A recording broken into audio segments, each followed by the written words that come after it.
परिभवघ्नमभीष्टदोहं तीर्थास्पदं शिवविरञ्चिनुतं शरण्यं धृत्यार्तिहं प्रणतपालभवाब्धिपूतं वन्दे महापुरुषते चरणारविन्दं वन्दे महापुरुषते चरणारविन्दम्।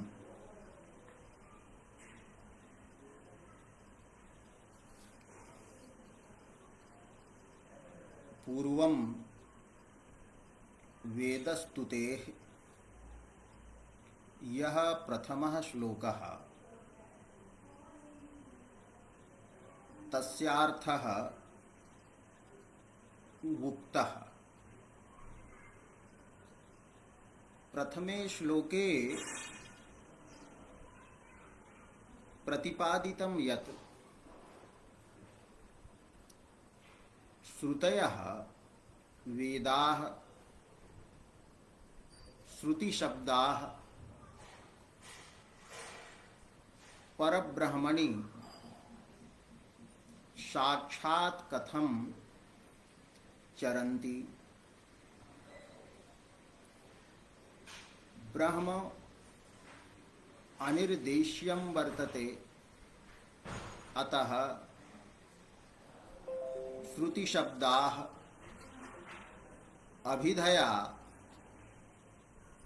तद्बोधने साक्षात् तस्य बोधने असमर्थाः। ब्रह्म असंगः पुरुषः, अतः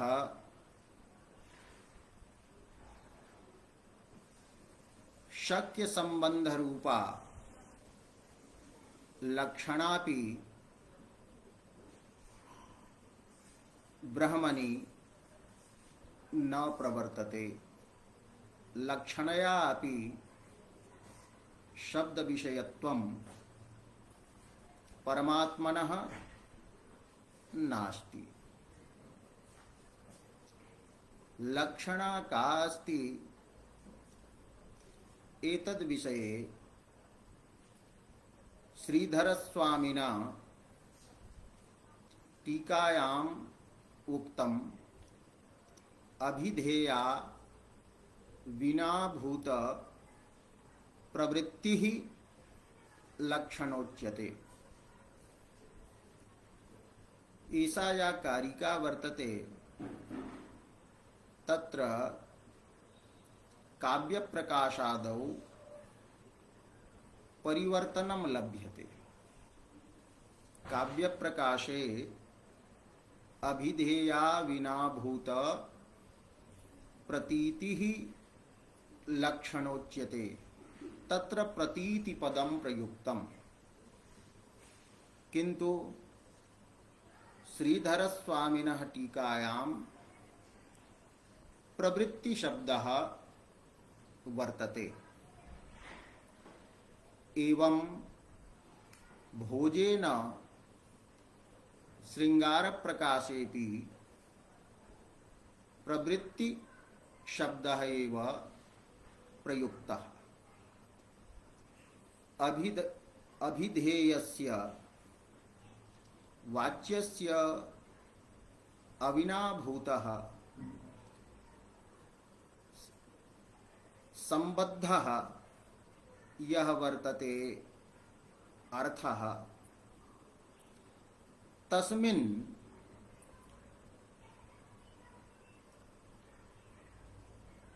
यया वृत्त्या शब्दः प्रवर्तते, सा प्रवृत्ति रूपा लक्षणा वर्तते। अभिधेया विना भूते अर्थे या प्रवृत्ति अस्ति। शब्दस्य यः प्रवर्तन व्यापारः वर्तते, अर्थबोधानुकूलः यः व्यापारः अस्ति स लक्षणा उच्यते। शब्दस्य यह अभिधेयः तस्य परमात्मना सह साक्षात् संबंधः नास्ति। अतः शब्दः लक्षणयापि ब्रह्मणि न प्रवर्तते। एवं लक्ष्यमाण गुणैः योगात् वृत्तेः इष्टा तु गौणता। ब्रह्मणि प्रतीयमानाः गुणाः न सन्ति। असौ निर्गुणः गुणातीतः। अतः प्रतीयमान गुणाभावेन गुणद्वारा लक्ष्यमान गुणद्वारा प्रतीयमान गुणद्वारा अपि श्रुति शब्दानां ब्रह्मणि साक्षात् प्रवृत्तिः नास्ति इति प्रथमे पद्ये प्रतिपादितम्। तस्य स्मरणार्थम् एतन्मया उक्तम्। इदानीं द्वितीयं पद्यं वेदस्तुतेः विराजते। द्वितीयस्मात् पद्यात् प्राक् श्री शुक उवाच इति वाक्यं वर्तते। परीक्षितः प्रश्नं ज्ञात्वा शुकः उवाच उक्तवान्। शुक शब्दात् सुप प्रत्ययः सुप्रत्ययः भवति। शुक स अग्रे उवाच वर्तते। सकारस्य स्थाने रुः भवति तर्हि भवति शुकर उवाच। अत्र रेफस्य स्थाने यकारः वर्तते। यतो हि रेफात् अत्र रेफस्य स्थाने यकारः भवति। यतः रेफात् प्राक् अवर्णः वर्तते। अग्रे च उ वर्तते अश् प्रत्याहारस्य वर्णः। तेन भो भगो अघो अपूर्वस्य योषि इति सूत्रेण यकारः जातः। तर्हि शुक य उवाच। यकारस्य अत्र विकल्पेन लोपः जातः। तदा अभवत् शुक उवाच। यकार लोपे कृते अत्र पुनः आद्गुणः इति संधिः प्राप्तः, किंतु स संधि न भवति। यतो हि आद्गुणः इति सूत्रम सप्तसप्ताध्यायीस्थं वर्तते। लोप विधायकम लोपः शाकल्यस्य इति सूत्रम त्रैपादिकं वर्तते। अतः गुण प्रवृत्ति काले यकार लोपः असिद्धः भवति तो यकार लोपस्य असिद्धत्वात् अत्र पुनः गुणसन्धिः न प्रवर्तते। शुकः श्रीशुकः उवाच श्रियायुक्तः शुकः श्रीशुकः श्री शब्दस्य लक्ष्मीः अपि अर्थः भवति, सौन्दर्यम् अपि अर्थः भवति, सरस्वती अपि अर्थः भवति। तो श्रिया लक्ष्म्या सौन्दर्येण सरस्वत्या च युक्तः परमसारस्वतः परमहंसः श्रीशुकः उक्तवान्। किम उक्तवान् इति द्वितीयं पद्यं वर्तते। बुद्धिन्द्रिय मनः प्राणान् जनानामसृजत् प्रभुः मात्रार्थं च भवार्थं च आत्मने कल्पनाय च। अत्र पदच्छेदः कर्तव्यः। बुद्धि इंद्रिय अत्र अकः सवर्णे दीर्घः।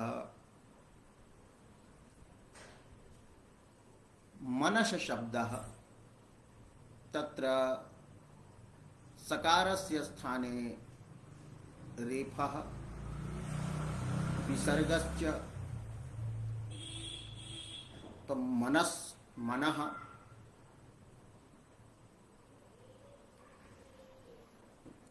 प्राणान् अत्र सवर्ण दीर्घः विशेष रूपेण वर्तते। बुद्धिन्द्रिय मनः प्राणान् इति द्वितीया विभक्तेः बहुवचनान्तं पदम् इदं पदं समस्तं पदं समास घटकानि पदानि अत्र सन्ति चत्वारि। बुद्धि इंद्रिय मनः प्राण इति द्वंद्व समासः वर्तते। विग्रह भविष्यति बुद्धिश्च इंद्रियाणि च मनश्च प्राणाश्च इति बुद्धिन्द्रिय प्राणाः इतरेतर द्वंद्व समासः। अत्र बुद्धिः इति इकारान्तं पदं स्त्रीलिंगम्, इंद्रियाणि इति अकारान्तं नपुंसकलिंगम्, मनः इत्यपि नपुंसकलिंगम्, प्राणाः प्राण शब्दस्य प्रायेण बहुवचने प्रयोगः। अमरकोशी वर्तते पुं भूम्नि असवः प्राणाः।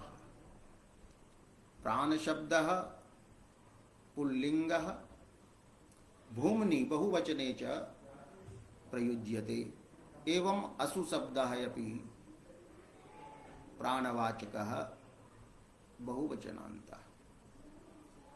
समस्यमानानि यानि पदानि सन्ति तेषु बुद्धौ स्त्रीत्वम्, इंद्रिये क्लीबत्वं नपुंसकत्वं, मनसि नपुंसकत्वं, मनः मनसि मनांसि इति रूपं भवति। प्राण शब्दे पुंस्त्वं पुंलिंगत्वं वर्तते। एवं अत्र त्रिलिंगैः शब्दैः घटितोऽयं द्वन्द्व समासः पुल्लिंगः वर्तते। यतोहि परवल्लिंगम द्वन्द्व तत्पुरुषयोः इति सूत्रं वर्तते। बुद्धिः वर्तते निश्चयात्मिका चित्तवृत्तिः अथवा अंतःकरणम्। इंद्रियाणि दश इंद्रियाणि पंच ज्ञानेन्द्रियाणि एवं च पंच कर्मेन्द्रियाणि। मनः संकल्प विकल्पात्मकं। प्राणाः पंच, हृदि प्राणः, गुदे पानः इत्यादि रूपेण प्रसिद्धाः सन्ति। एवं बुद्धीन्द्रिय मनः प्राणान् इति पदस्य छेदः तदर्थश्च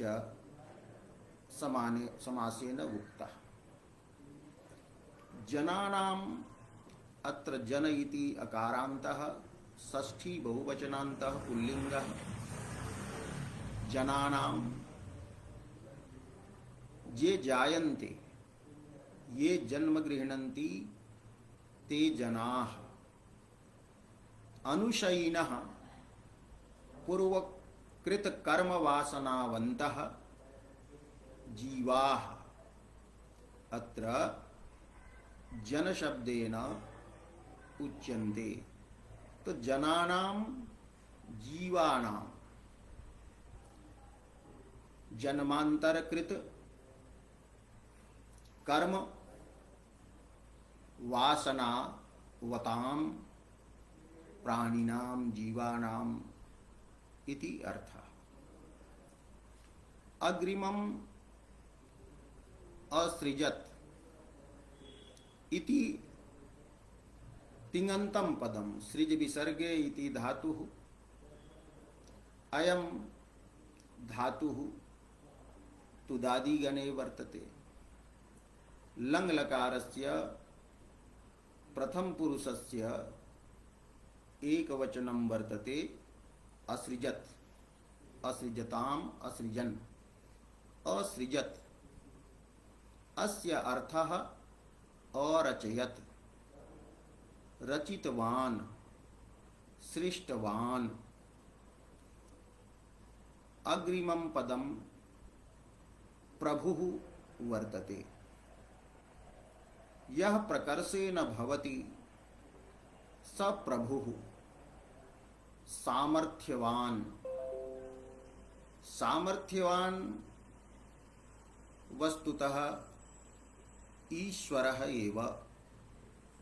प्रभु शब्देन अत्र ईश्वरः मायोपाधि ब्रह्म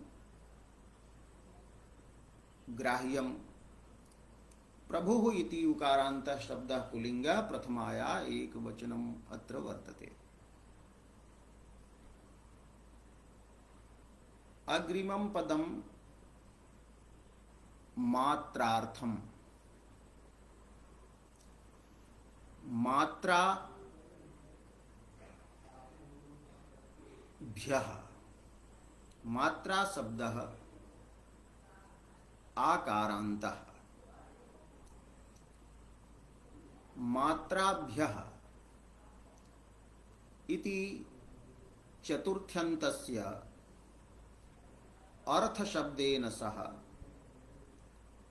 समासः जातः। चतुर्थी तदर्थार्थ बलिसुख रक्षितैः। मात्रेभ्यः मात्राभ्यः इत्यर्थः। इति विग्रहः अस्वपद विग्रहः अर्थेन नित्य समासः विशेष्य लिंगता च भवति। अर्थ शब्देन चतुर्थ्यन्तस्य समासः। अत्र नित्यः जातः। अत्र श्रीधर स्वामिनः अनुसारेण मात्रा शब्दः विषयाणां बोधकः। शब्द रूप रस गंध स्पर्शाः ये विषयाः सन्ति ते अत्र स्वामिनः अनुसारेण मात्रा शब्देन बोध्याः। एते विषयाः शब्दादयः सन्ति। विषय शब्दस्य विषय शब्दः शीय बंधने इति धातोः निष्पन्नः वि उपसर्गः। यह विशीनोति, यह विशेष रूपेण बध्नाति जीवम आत्मनिरूपणीयं करोति।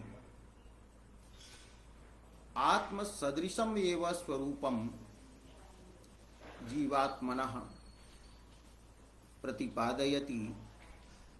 तमीयन्ते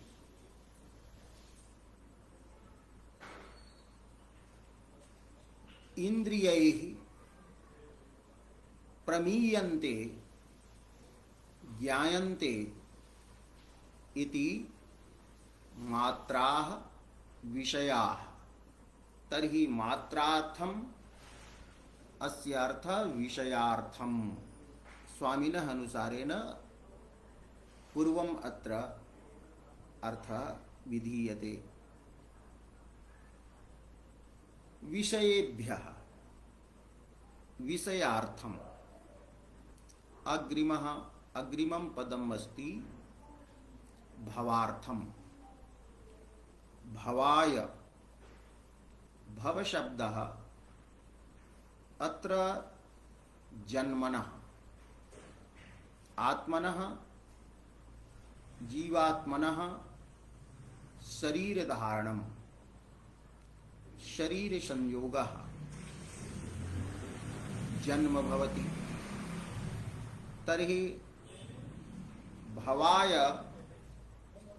इति भवार्थम पूर्ववदेव नित्यः चतुर्थी समासः एवं भवार्थम जन्मने इत्यर्थः जन्मग्रहणाय इत्यर्थः। पुनः अग्रे अस्ति आत्मने। आत्मन शब्दः संस्कृत भाषायां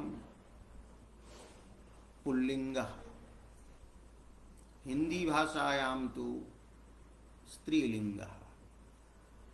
हिंदी भाषायां यदि मेरा आत्मा इति उच्यते तर्हि हिंदी भाषिणः तदुपरि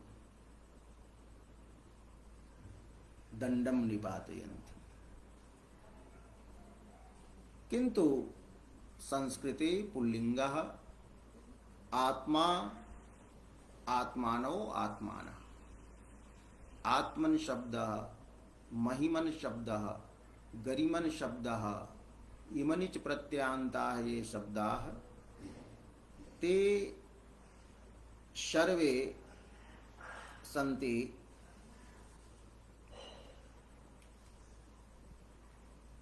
पुल्लिंगा। आत्मने अत्र आत्मन पदेन लोकांतरगामी जीवः विवक्षितः। यह जीवः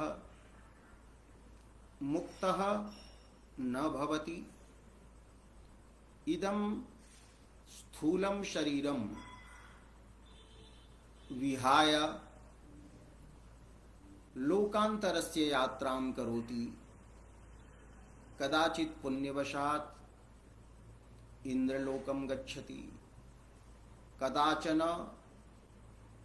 ब्रह्मलोकं गच्छति, कदाचिच्च कुकर्म जन्य दुर्वासनावशात् नरकं प्राप्नोति। आत्मने इत्यस्य विवरणं कृतं लोकांतरगामिने। यह लोकांतरं गच्छति स जीवः तस्मै। अग्रे पदच्छेदः वर्तते आत्मने अकल्पनाय। अत्र आत्मने इति चतुर्थ्याः एकवचनं वर्तते। आत्मने इति चतुर्थ्यन्तत्वेन सुबन्तत्वात् पदं वर्तते। त एङन्तं पदम् एतत् वर्तते। अस्मात् परः अकल्पनाय इत्यत्र अर्ध इत्यत्र अकारः वर्तते। अतः इंगः पदान्तादति इति पूर्वरूपम् इह अस्ति। अग्रिमं पदं वर्तते अकल्पनाय। कल्पनं कल्पना। कृपु सामर्थ्ये सामर्थ्यवाचकः कृप धातुः वर्तते। अयम आत्मनेपदी, किंतु अस्य ऋकारस्य स्थाने ऋकारः आदेशः भवति कृपोरोलः। अतः कल्पते इति रूपं भवति। कल्पते कल्पेते कल्पन्ते। तस्मात् कृपु सामर्थ्ये धातोः ल्युट् प्रत्ययः अत्र विहितः। तर्हि कल्पनम् इति सिद्धम्। कल्पन शब्दस्य योगार्थः भवति सामर्थ्यम्, किंतु रूढ़ार्थः उच्यते अयम अर्थः कल्पितः। यस्य अर्थस्य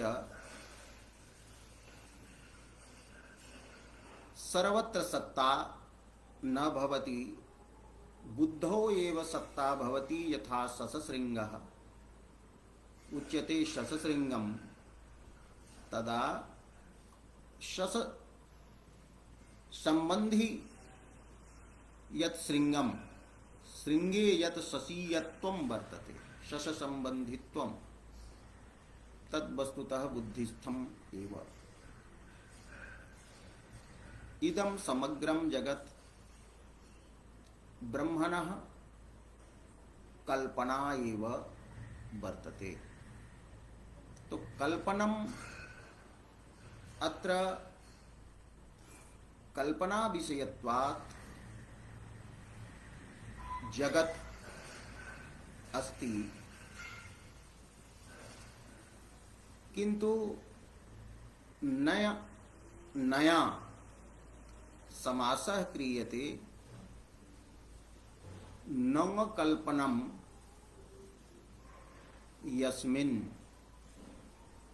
तत् अकल्पनम, तादृशी दशा यत्र कल्पना न भवति, कस्यचिदपि जागतस्य पदार्थस्य कल्पना न भवति, तत् अत्र बहुब्रीहिणा तद्वस्तु उच्यते। तद्वस्तु किमस्ति? मोक्षः। तर्हि अकल्पन शब्दस्य अर्थः जातः मोक्षः। अकल्पनाय मोक्षाय। सामान्येन अर्थः भवति प्रभुः यः वर्तते ईश्वरः, स जीवानां कृते बुद्धिं इंद्रियाणि मनः प्राणांश्च असृजत् सृष्टवान्। तत्र चतुर्णां प्रयोजनं प्रतिपादितं। विषयज्ञानाय, जन्मग्रहणाय, लोकांतरगमनाय, लोकांतर सुख भोगाय, मोक्षाय च। एते प्रभुना सृष्टाः। तत्र क्रमः वर्तते। वाक्यार्थस्य विचारः अग्रिमे दिने विधास्यते। अत्र व्याकरणस्य एका प्रक्रिया अवशिष्टा।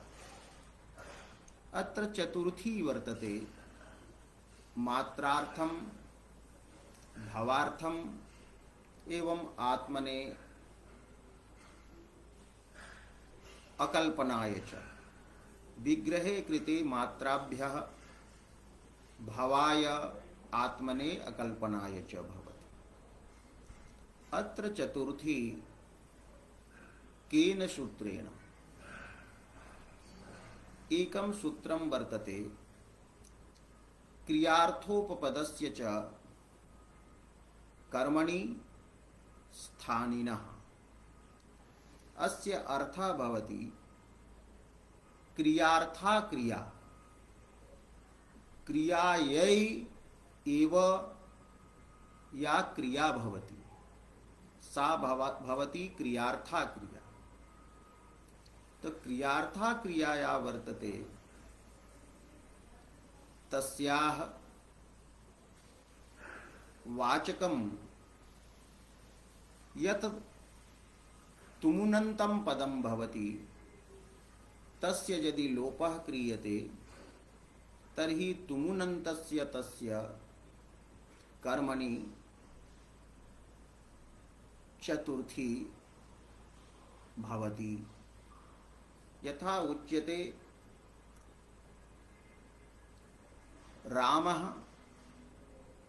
पुष्पाणि आनेतुं गच्छति। अत्र द्वे क्रिये, गमनक्रिया आनयनक्रिया च। अत्र गमनक्रिया वर्तते कस्यै क्रियायै? आनयनक्रियायै। तो आनयनक्रिया या वर्तते तदर्थम एव गमनम अत्र वर्तते। तर्हि आनयन रूप क्रियार्था क्रिया गमन क्रिया सा गमन क्रिया या अस्ति तस्याः बोधकं पदम् अत्र वर्तते गच्छति। तो क्रियार्था क्रियाया वर्तते तस्याः बोधकं पदं वर्तते अत्र गच्छति पदम्। आनेतुम् इति तुमुनन्तं पदं वर्तते।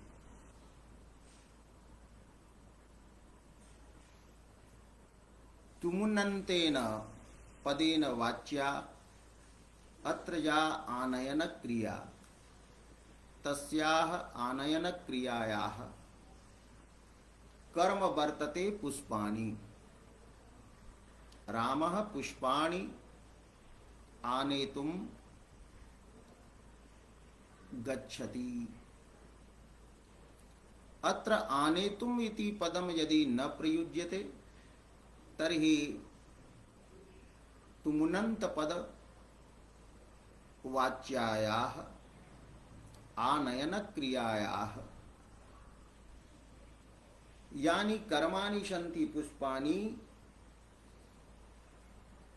तद्वाचकात् पुष्प प्रातिपदिकात् चतुर्थी भवति तर्हि प्रयोगः भवति रामः पुष्पेभ्यः गच्छति।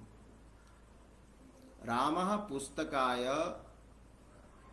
आपणं गच्छति पुस्तकम् आनेतुं गच्छति। अत्र चतुर्थी या वर्तते आत्मने अकल्पनाय तत्र सर्वत्र अनेनैव सूत्रेण चतुर्थी अस्ति। तर्हि अर्थः भविष्यति अकल्पनाय अकल्पनं प्राप्तुं मोक्षं प्राप्तुं। तो प्राप्तुम् इति तुमुनन्त पदस्य लोपः अतः अकल्पनाय मोक्षाय इति चतुर्थी वर्तते। मात्राभ्यः मात्राः ज्ञातुं विषयान् ज्ञातुं। तो मात्राभ्यः मात्रार्थं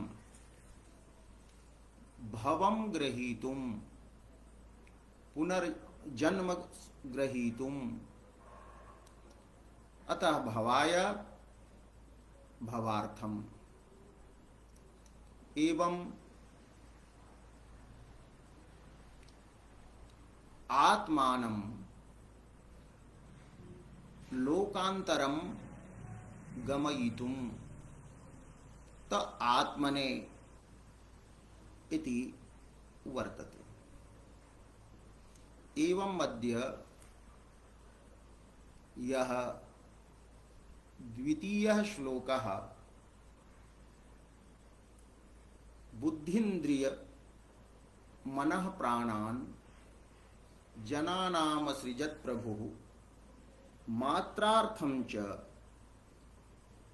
भवार्थं च आत्मने कल्पनाय च इति पद्यस्य पदार्थाः समास विग्रहः प्रतिपादिता। श्रीधर स्वामिनः अनुसारेण मात्रा शब्दः विषयवाचकः, भव शब्दः जन्मवाचकः, आत्मन शब्दः अत्र आत्मनः लोकांतर गमनस्य बोधकः। अकल्पन शब्दः मोक्षस्य च बोधकः। किंतु अस्मिन् प्रसंगे एतानि यानि चत्वारि पदानि सन्ति तेषां व्याख्यानान्तरम् अपि वर्तते। तत्र मात्रा शब्दस्य अर्थः श्रुतिः वेदः वर्तते। मीयन्ते गुणकार्याणि गुणातीतं ब्रह्म च याभिः ताः मात्राः सन्ति श्रुतयः। श्रुतिभिर्हि सगुणं ब्रह्म एवं च गुणातीतं ब्रह्म मीयते प्रमीयते प्रमा विषयी क्रियते। अतः मात्रा शब्दस्य अर्थः, तो मात्रार्थम अर्थात मात्राः श्रुतिः धारयितुम् इत्यर्थः इति व्याख्यानान्तरम् अत्र वर्तते। भवार्थम अस्य वर्तते भव शब्दः अभ्युदयार्थवाचकः। वेदे पूर्वकांडे कर्मकांडे यानि कर्माणि सन्ति तैः कर्मभिः त्रिवर्ग रूपः यः अभ्युदयः वर्तते तत्प्राप्त्यर्थम् इत्यर्थः।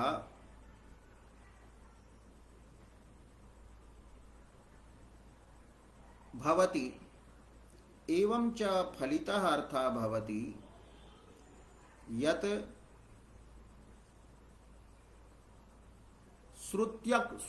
श्रुत्युक्त त्रिविध पुरुषार्थ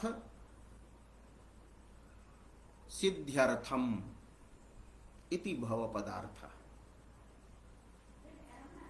एवं च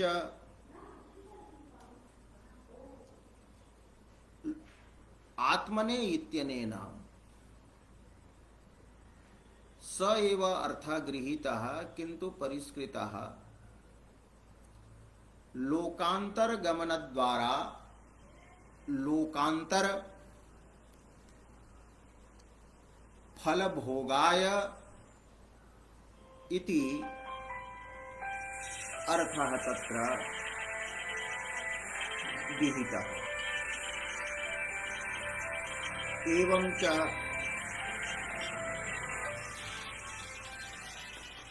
अकल्पनाय अस्य अर्थः न कल्पना यस्मिन् तत् अकल्पनम कल्पनातीतं यत् वर्तते निराकारं निर्गुणं ब्रह्म तदधि गमार्थम तदुपलब्ध्यर्थम तस्य निराकारस्य परब्रह्मणः सत्ता तु सर्वत्र वर्तते। तस्य प्राप्तिः नाम देशान्तरगमनं नास्ति। ब्रह्मणः आवरकं यत् तत्त्वं तस्य आवरक तत्त्वस्य आवरणशक्तेः आवरणस्य भंगः एव वस्तुतः तत् प्राप्तिः। एवं मध्य अस्य पद्यस्य पदार्थाः विचारिताः। एतेन वाक्यार्थः अपि सूचितः। अत्र विशेषः यः वाक्यार्थः सः श्वः अस्मिन्नेव प्रसंगे अस्मिन्नेव समये प्रतिपादयिष्यते। अद्य इदानीं विरम्यते। ओम शांति शांति शांति।